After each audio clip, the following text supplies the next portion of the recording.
So, hello, I'm Jennifer. I'm the Communications and People Coordinator at the Lark.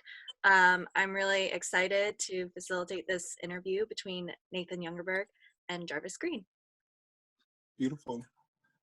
Thank you, Jennifer. Thank you to the Lark, and thank you, Nathan, for asking me to interview you. My name is Jarvis. I'm the producing artistic director of JAG Productions, which is a theater company based in White River Junction, Vermont, whose mission is to bring more compassion, empathy, and love into the world by telling stories that challenge hierarchies of race, gender, class, and sexuality. And I'm Nathan Yungerberg, and I am a storyteller and primarily write plays. Based here in Bed-Stuy, Brooklyn. Disclaimer, if I'm looking off to the side a lot, I am here with my 8.5-month-old daughter, I'm in her nursery, so that's why I've got this amazing forest scene behind me. It's very active, so you might hear some banging and crying and stuff, but it's all good. It's a beautiful day, and I'm happy to be here. So Nathan and I met maybe 2 or 3 years ago.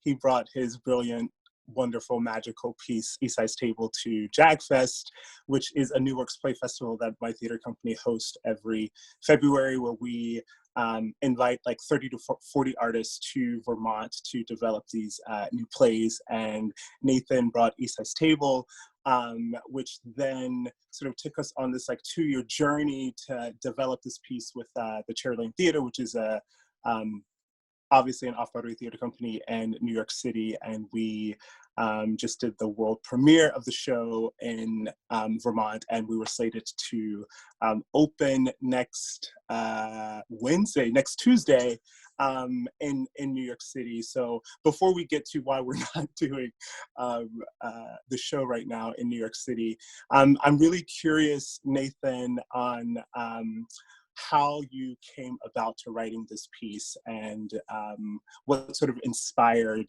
you to write it. Yeah, it's cool too, because just a couple days ago I was talking with a fellow playwright who wanted to know how I got the play produced. I literally went back to the very beginning, and I recounted every single development opportunity that I had over the last 5.5 years leading up to now. And so it was really amazing for me to revisit all that stuff. But so in the fall of 2014, I was commissioned by the New Blackfest to write a 10-minute play about a personal testament about being a Black man in America with racial profiling and whatnot in response to the killing of Mike Brown. And I felt that I contributed an interesting perspective with my story, but there was so much more that I wanted to do. And so I was also invited to participate in this amazing theater called the Brooklyn Generator, where they select 6 playwrights. Each playwright has a month, and you write a brand new full-length play culminating in a public reading. And because of the New Blackfest Commission, that it took me a long time to get it done, so it ate into my time. And I ended up with just 5 days to write the first draft of Esai's Table before the public reading. But it ended up being a really beautiful process, because I was able to really let everything like kind of download into me and channel all the frustration and anger and questions that were surrounding all of these continual killings of Black men. And my goal in writing the play was that I wanted to create a space where young Black men could be validated and respected, and that their layers of humanity could be expressed in a way that we don't normally see, adding a big dose of what I now have come to learn is Afro-surrealism and mixing it all up. And then that just took me on this whole course of readings and workshops all over the country, from Minneapolis to San Francisco and North Carolina, and then the Lark and in Vermont. And it's been an amazing journey. It's how it began.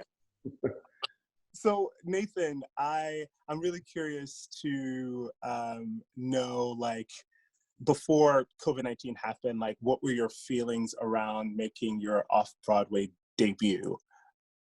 I was thrilled. I had just moved into my 10th year of writing plays, and it's as any playwright knows, and also actors and other theater professionals, it's a long road. I'd spent a lot of years just kind of wandering, stumbling around in the dark, kind of trying to figure out, like, how do I make enough noise to get the establishment to hear me? Um, and so having this happen at this juncture as I'm moving into the 10th year was just Mm, really special for me. I felt like it was a really beautiful cherry on the top of that, sometimes agonizing, sometimes beautiful, sometimes painful, sometimes lovely journey I was on. And I think the thing that made it the most special for me was the company. I really mm, love everybody. Like everybody. Like everyone is so generous, and everyone has such an expansive spirit and have dedicated so much of their time and energy and imagination, um, mm. to creating this play that has a lot of bells and whistles. I won't go into too much of it, but for those of you who are not familiar with the play, during those 5 days that I wrote it, I literally let everything imaginable come into my mind. And there's like flying baby superheroes and night sea journeys and nebulas, and it's just, yeah. And this crew, our design team, they killed it. And that made it so special, because I loved going every day and I loved being around everyone. And Stevie Walker Webb is just a genius director, and our midwife, as he calls himself. And yeah, I was excited. I was really, really excited. Do you remember your feelings when you saw the first performance up in Vermont? Yes. I had an immense feeling of relief because we had a really short turnaround time to kind of get through tech, and we had one preview performance. And again, with all these bells and whistles, there was a lot of anxiety in the room, I think, about were we going to be able to make this happen. But I think, like theater does sometimes in that magical, mystical way, I think I would say there's this other element, this theater god or spirit that kind of comes in and just says, I got this, and it all came together. And I think the first response I made after it ended was, wow, we did it. Mm, No, it was mm, beautiful. I was going back and forth because the baby, had just come. I'm fostering her, and I'm a single dad, and so I wasn't able to stay up there with everyone, as you know. And so I was just going back and forth, and I missed out on a lot. And so to be able to come up, once it was all together, after my last reference being the rehearsal room, and just seeing the set and the costumes and everything, it was special. It was really special. mm. Beautiful. Um, so like here we are. Again, we were slated to produce the show or open the show next week, and COVID-19 has just sort of forced us to stop and to slow down and to make some really difficult decisions. And I think that there's been so many emotions around that decision, but obviously it's beyond what we can control. And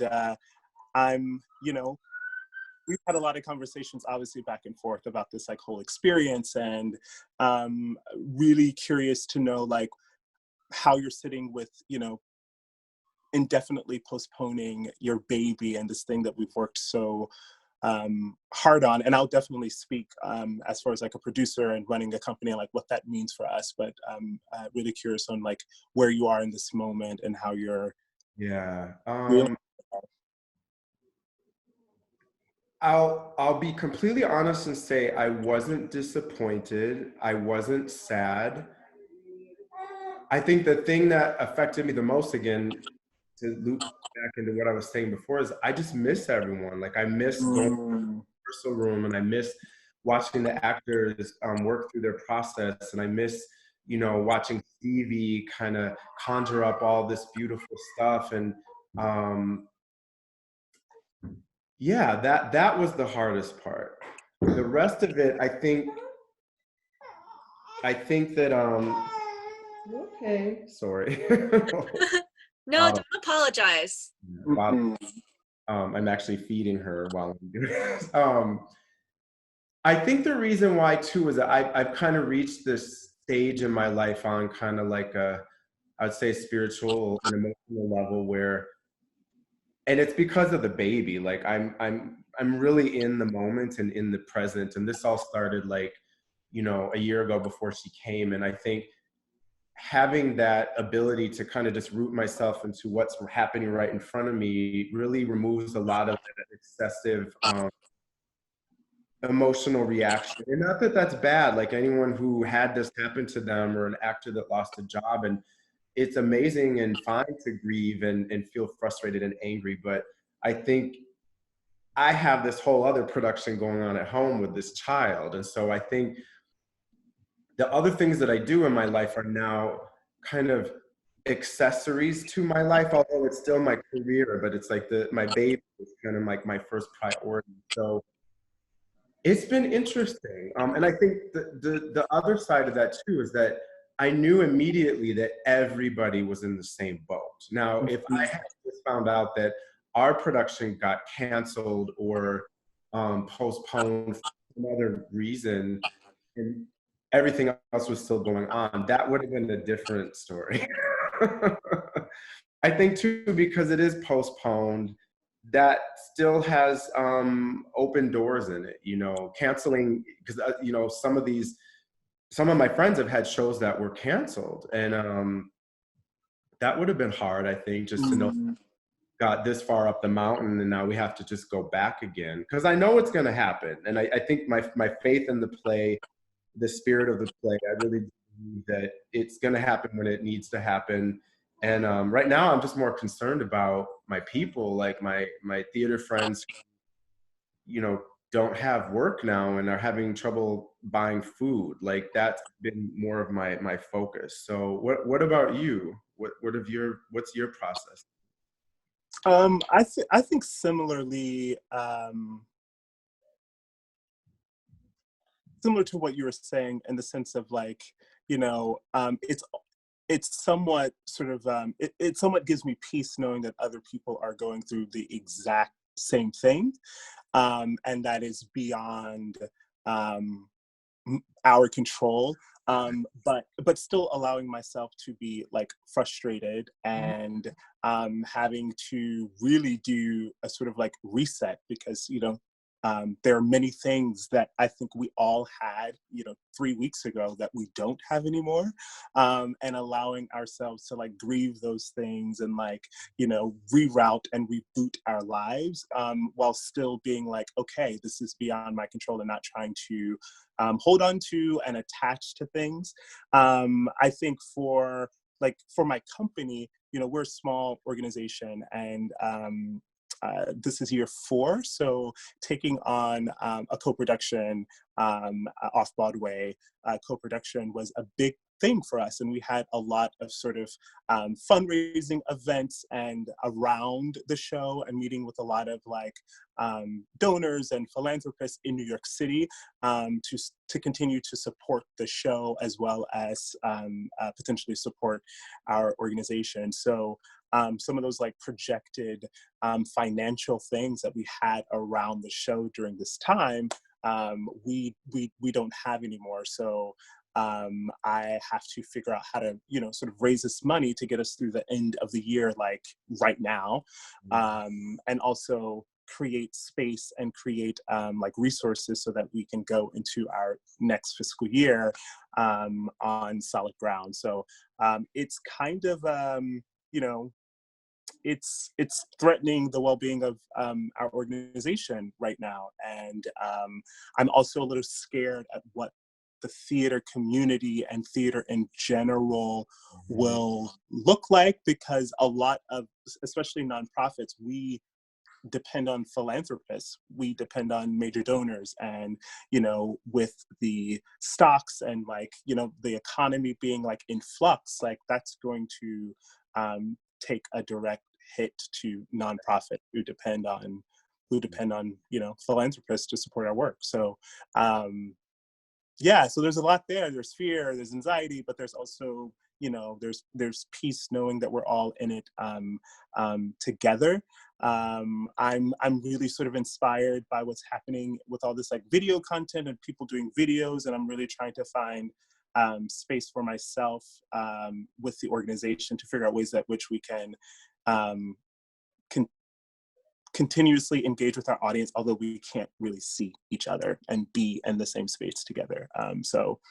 Yeah, that's sort of my thoughts about it. And really, like you said, just thinking about my friends, and like at the end of the day, like I can work from home right now, and I still have a job as of now. And so, you know, I'm kind of privileged in that sense, but I also don't know what the future is, but none of us do. So, And yeah. hearing you talk about that too, it's like, I had to stop and think that I believe this is the first time, I think in many of our lives, where there's been a situation like this, that it's been like everyone in the world is in the same boat.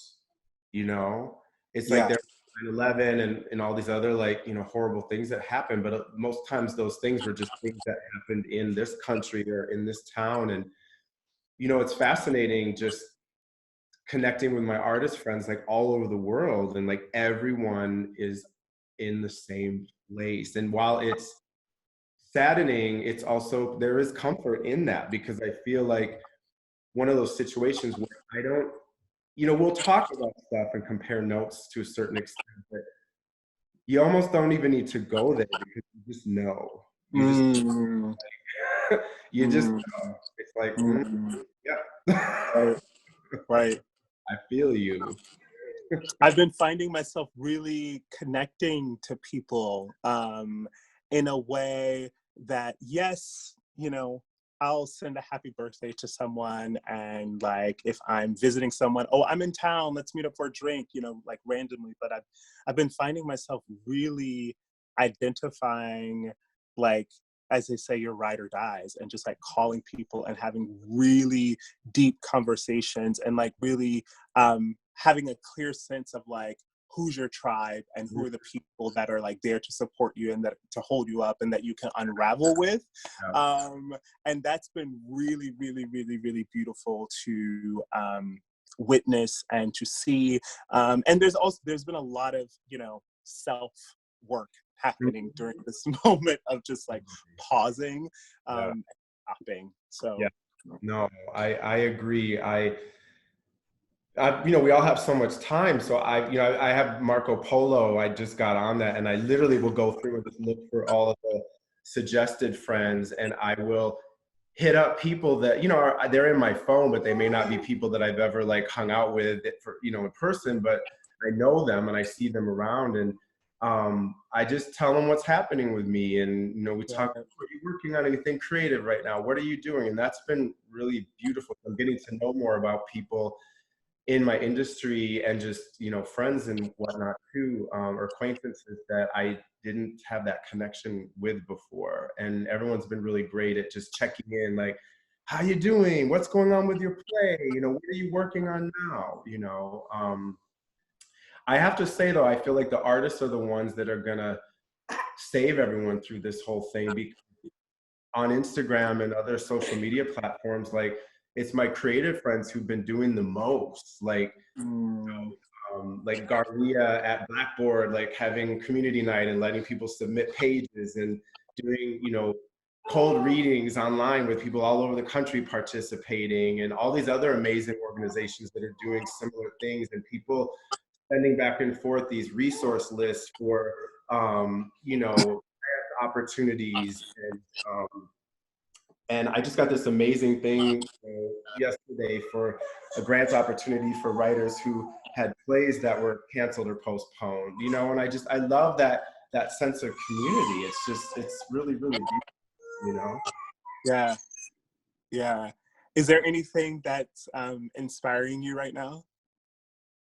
Um, my daughter, I mean, yeah, like she was in daycare all day long before this happened, and now we're together 24/7. And I thought it was going to be a disaster. The first week was really rough, but now we have a really beautiful schedule and system down. We've really synced, and I'm able to write, you know, for several hours during the day while she's napping, like laying on me or laying next to me. And she's really opened my heart even further in this way that I just feel really safe because I am making her feel safe. And that's just been really beautiful. So that's been filtering into my creative expressions. And I'm about to start work on a brand new play today. I'm really excited about that. And yeah, she just gives me life. How about you? What's inspiring me right now? I think that what's inspiring me is really me. I'm inspiring myself to really get into some discomfort during this time. I didn't realize how much I was going and really depending on, external things to kind of keep me, you know, sane. And so this, I'm being inspired by how uncomfortable I have been the past couple of days, just like being with myself, and in that have been really falling deeply in love with myself, and that's been like really inspiring to see and to. I'm inspired by, like, you know, by God and by the universe in this moment, and how crazy it may seem, but like what this gift is and has been to me Yeah. right now, although there's chaos in it, and I'm as cryptic as it may sound. I was telling a friend the other day, I'm like, I'm kind of dying every day, and I know that there's like rebirth that's, you know, on its way, you Yeah. know. So I'm just like, I'm shedding, and Yeah. that's been feeling really important for me right now. I think that all of the, like, I'm trying to like pick up a play, or like, you know, I'm journaling and things like that, but like I'm not like, oh, like I've got this idea for this, you know, adapting of some kind of, you know, something, and I'm like ready to like make it happen. Like that hasn't Yeah. come yet. So I'm just, you know, I know the muse will come when it comes, and yeah. I Yeah. totally feel you. I call that chrysalis, like, you know, the butterfly thing. And Exactly. Cocooning. yeah, Um, exactly. I, you know, I know we talked about like many collaborations. Obviously, you know, Esai's Table. There's a collaboration with JAG, and also Chairlane Theater. Curious to know like what the collaboration with the Lark, and what was that about, and what y'all did together. Yeah, that was like an early reading of a version that I did, God, that in 2015 maybe. And I was working with a director by the name of Christopher Burris, and we had an amazing cast. And it was just great because I had done some really significant rewrites on it before that. And so it was really great. The roundtable program. So it was a really great opportunity just to kind of hear the changes that I had made in like a safe environment, and then have a discussion afterwards. And those things are just so important because it's hard. It's so hard sometimes when you're writing these things, because you hear these things in your head, and then, you know, being able to hear it like that and like low stakes environment, it gives me the information I need to kind of get to the next level. Yes. I'm always down for a good table read when I need to hear some significant changes. Like when we had that table read, I made some major changes this world premiere here in New York, and we had a table read like 3 weeks ago, was it, or 2.5 weeks ago, and I hadn't heard any of that stuff out loud, and it was just wow. You know, it's exciting. So Yeah. yeah, Yeah. memories of that round table reading. It was especially at that early stage too. You know, when the play is just kind of like in that toddler stage and it's just starting to kind of really walk and move around and talk and interact and stuff. It's I always remember those moments. Definitely. Yeah. It's, you know, it's such a surprising story, right? There's just like you were saying, there's so much magic, there's so much surrealism, and just, you know, there's things that are coming at you all the time that you didn't even imagine would like happen within the play. But I think for me, especially this moment right now, I was like really surprised at how, when we were in Vermont, how the show affected people, and what came up for people, and like the healing work that happened around the play. And I, you know, when I was reflecting on it the other day, there was just like so many things within the context of the play, like the production of it, that I was just like so pleased with. But I think for me, the biggest takeaway from it, like, was just that how it sort of brought people together, Yeah. and how it brought things up for people, and how people weren't afraid to be emotional and be honest about what came up for them, and be honest about their blind spots, and be honest about, you know, their relationship to Black people, and so yeah, that. And I'm curious to just know, like, you know, did you, when you were writing it, did you think that that ever could happen, or did you have that in mind? That's what, you know, was that your intention?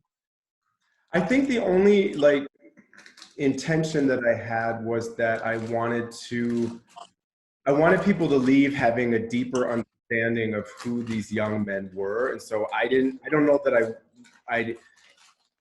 I danced around too much in like how that would be expressed. Mm-hmm.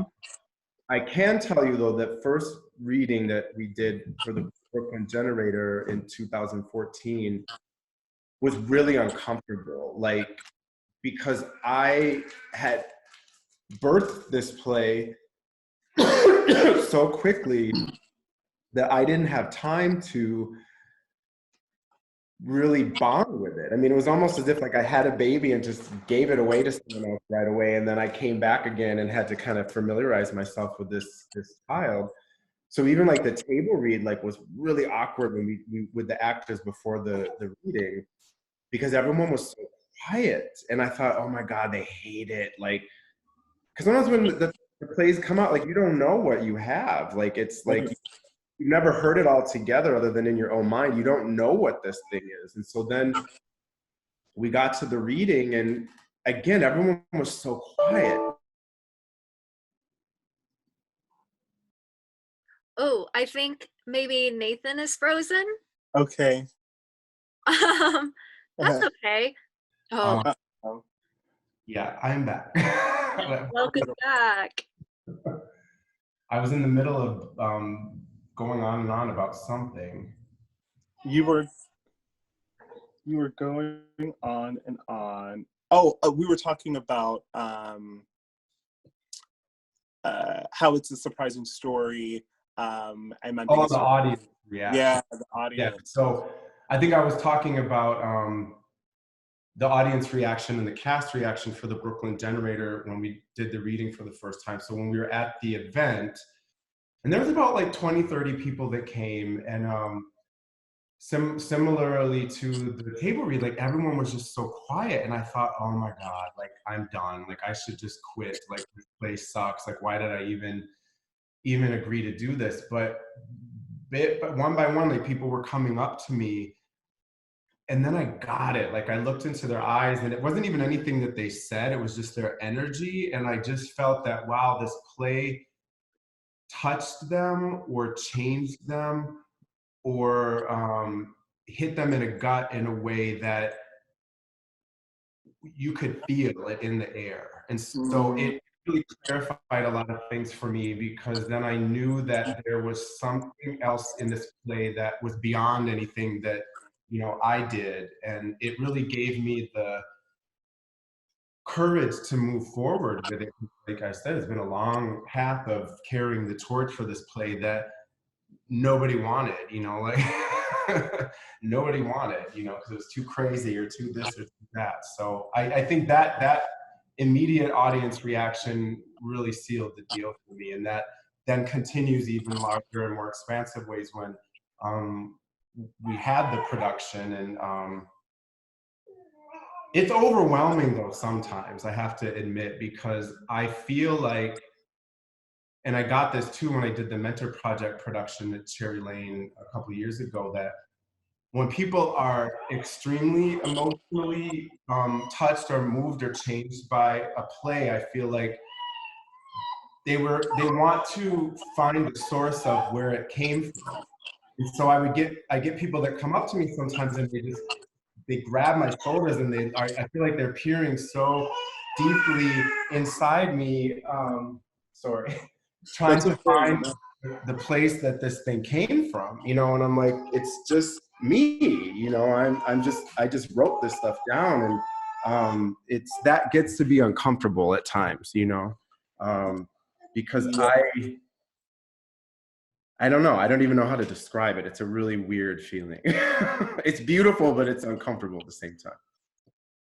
Yeah, I definitely feel you on that. You know, obviously being the only Black theater company, Black queer theater company in Vermont and New Hampshire, and I think like all of New England, right? You know, although we do have, for the area we have a diverse audience, but you know we have a lot of white patrons, Right. and so.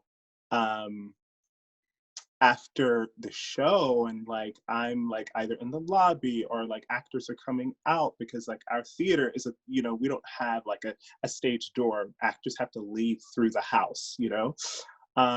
And so like a lot of times people would be sobbing and like again want to latch on.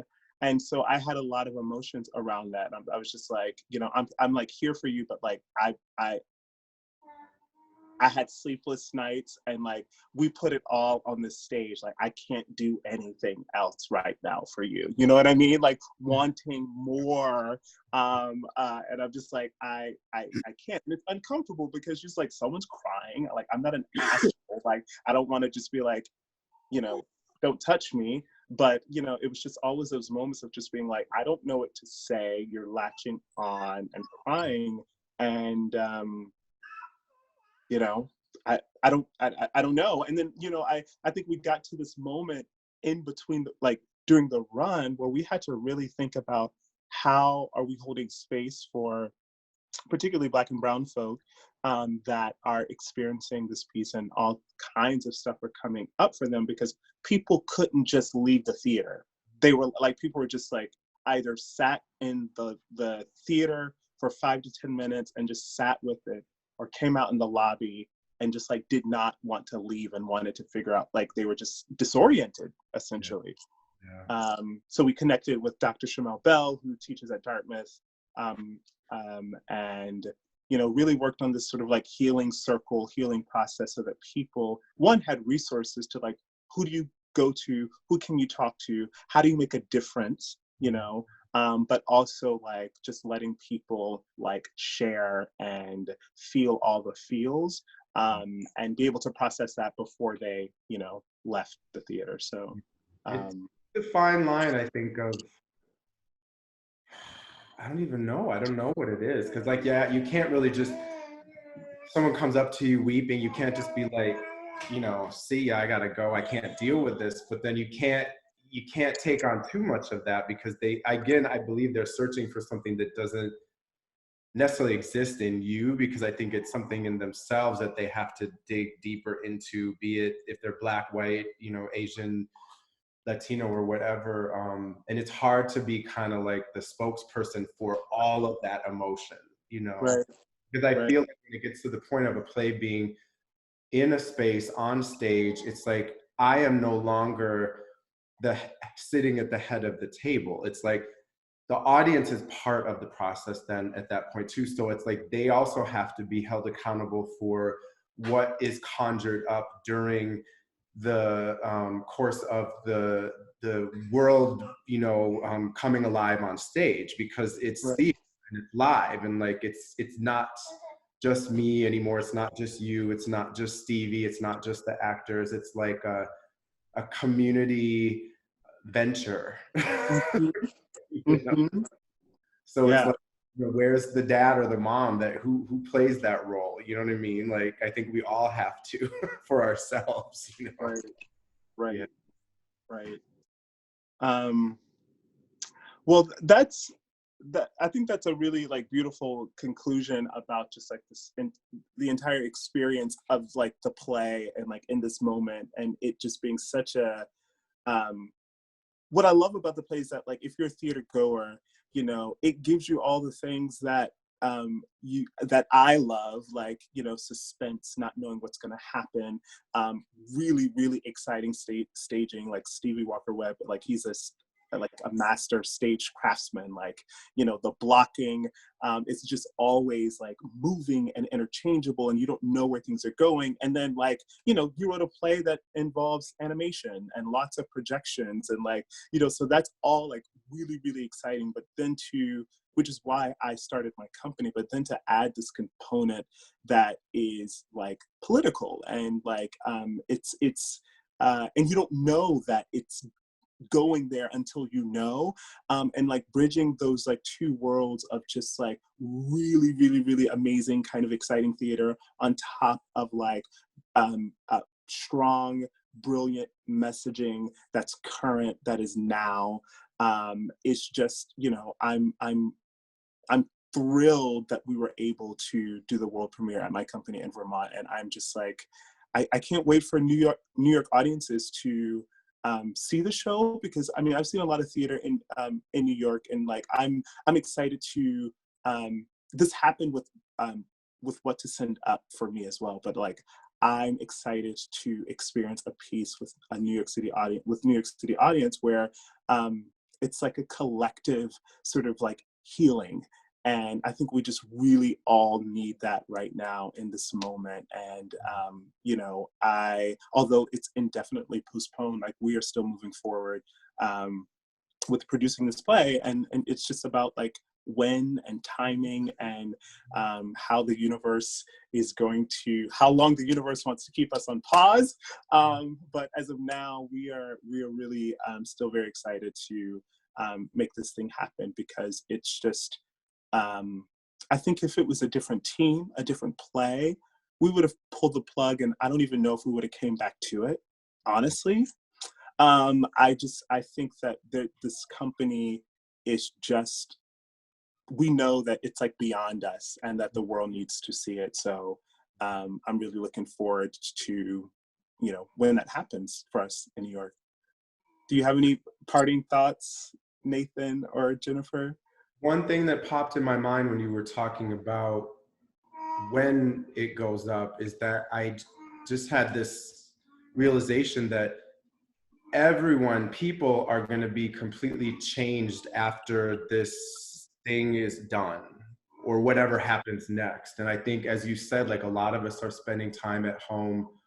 I'm sure there's a lot of people who are spending a lot of their time stressing about everything, which again, if that's what you're doing, then that's what you're doing. But I think for those people who are really taking the time to kind of go in and be creative and connect with loved ones and, you know, do things to expand themselves, I think those people coming to this play after whatever happens next, it's going to be a whole different frequency, and people will be much more receptive to the world that we have created. And I'm really excited to witness that, because I think that, you know, I keep saying this, you know, I don't believe in the end of times and all that, but I do believe in the end of the world as we know it, which can be interpreted in many different ways. But for me, in my creative imagination, it's that, you know, no one is going to be the same after this. So that world that we had before, and the way that we thought about things and how we reacted to things and the structures that were built, like nothing is ever going to be the same again. And that, you know, you can glass half full or glass half empty, but my glass half full is like, yeah, there's a lot of hope in that, you know. So I'm excited to meet those audiences. Yeah, yeah. I think this is like my if I had to imagine my version of Burn It All Down, right? Like I think this right now is kind of this moment of just like things are getting, you know, are dying, are getting unearthed, are getting burnt down because it just, you know, it can't go on this way anymore. And so yeah, I'm too excited to see like what this like new energy and frequency will look like and feel like post COVID-19. Yeah. Yeah. Thank you, Jennifer. Thank you, Nathan. Thank you to the Lark for having us and allowing us to, holding space for us to have this conversation. Really, really grateful. Thank you. Thank you. Thank you guys so much. This was so wonderful, and like everyone at the Lark is so excited and so hopeful that we get to see this world, like, see the magic. And you definitely have to keep in touch with us and let us know when it's happening. Thank you so much for doing this, for being a part of this and having this beautiful conversation. I'm really excited to continue the conversation, and everything's in process. So thank you so much. Of course. Of course. Take care, everybody. Bye. Bye.